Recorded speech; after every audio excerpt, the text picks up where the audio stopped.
Today I have come to Tandaza Beach. The river has overflowed. The water is flowing from the east side. It has been raining for a week. People are suffering from many problems. Then look the house.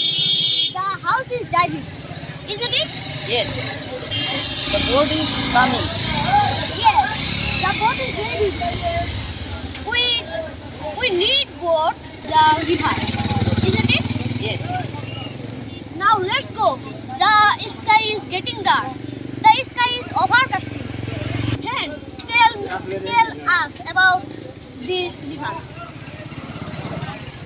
the river is very beautiful, but we are suffering from many problems. We are suffering from many problems for this river because the river has overflowed. Let's go to our home. Then let's go. Now where are you going to your home? Now where are you going to? Our home because it may be rain. It may be Rain. then. This sky is overcasting, no? Yes, Yes, sir. sir. That's why are you going to your home? Yes. Yes, Yeah, easy. Look that there is available gathering here, no? They are gathering. They are gathering here, is not it?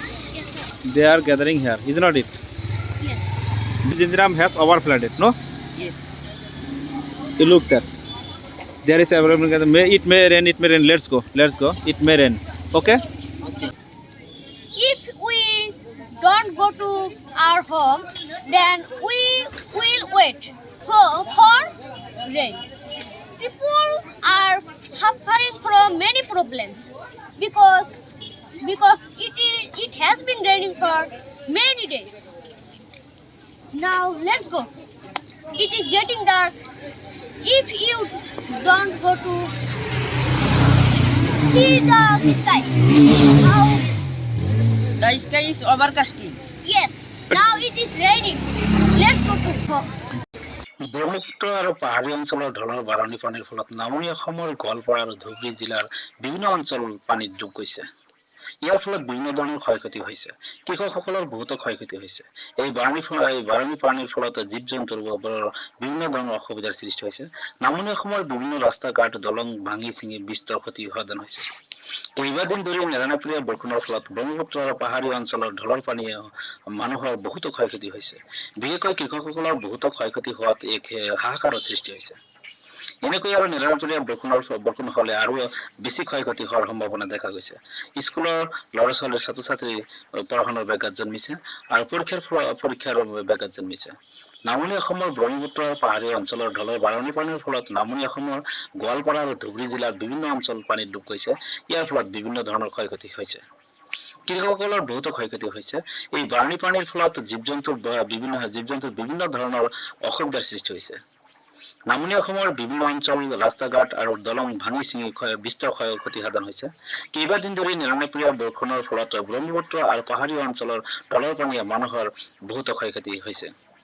বিশেষকৈ কৃষকসকলৰ বহুতো ক্ষয়ক্ষতি হোৱাত এক হাহাকাৰৰ সৃষ্টি হৈছে। এনেকৈ আৰু নেৰানেপেৰা বৰষুণ হ'লে আৰু বেছি ক্ষয়ক্ষতি হোৱাৰ সম্ভাৱনা দেখা গৈছে। স্কুলৰ ছাত্ৰ ছাত্ৰীৰ পঢ়া শুনাৰ ক্ষেত্ৰত পৰীক্ষাৰ ক্ষেত্ৰত ব্যাঘাত জন্মিছে। এয়া আপোনালোকৰ সন্মুখত দেখাই আছো দৃশ্য, আপোনালোকে চাওক দৃশ্যাংক। মানুহৰ ঘৰ বাৰী পানীত ডুব গৈছে আৰু কেনেকৈ হাহাকাৰৰ সৃষ্টি হৈছে। এনেকৈ নেৰানেপেৰা বৰষুণ হ'লে আৰু বহুতো ক্ষয়ক্ষতি সাধন হ'ব বুলি আশংকা কৰিছে। নামনি অসমৰ ব্ৰহ্মপুত্ৰ আৰু পাহাৰীয়া অঞ্চলৰ ঢলৰ বাৰণি পানীৰ ফলত নামনি অসমৰ গোৱালপাৰা আৰু ধুবুৰী জিলাৰ বিভিন্ন অঞ্চল পানীত ডুব গৈছে। ইয়াৰ ফলত বিভিন্ন ধৰণৰ ক্ষয়ক্ষতি হৈছে। কৃষকসকলৰ বহুতো ক্ষয়ক্ষতি হৈছে। এই বাৰণি পানীৰ ফলত জীৱ জন্তুৰ বিভিন্ন ধৰণৰ অসুবিধাৰ সৃষ্টি হয়। স্কুল কলেজৰ বিভিন্ন ক্ষয়ক্ষতি হৈছে। স্কুল কলেজৰ ল'ৰা ছোৱালীৰ ছাত্ৰ ছাত্ৰীৰ পৰীক্ষাত ব্যাঘাত জন্মিছে। তাৰে এক দৃশ্যাংশ আপোনালোকে চাই আছে, চাওক। এই স্কুলৰ দৃশ্যাংশ।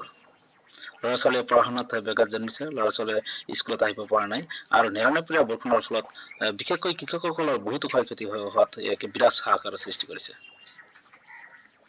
বানপানীৰ ভয়ংকৰ দৃশ্যাংশ আপোনালোকে চাওক, কেনেকৈ স্কুল কলেজ পানীৰ তলত ডুব গৈছে।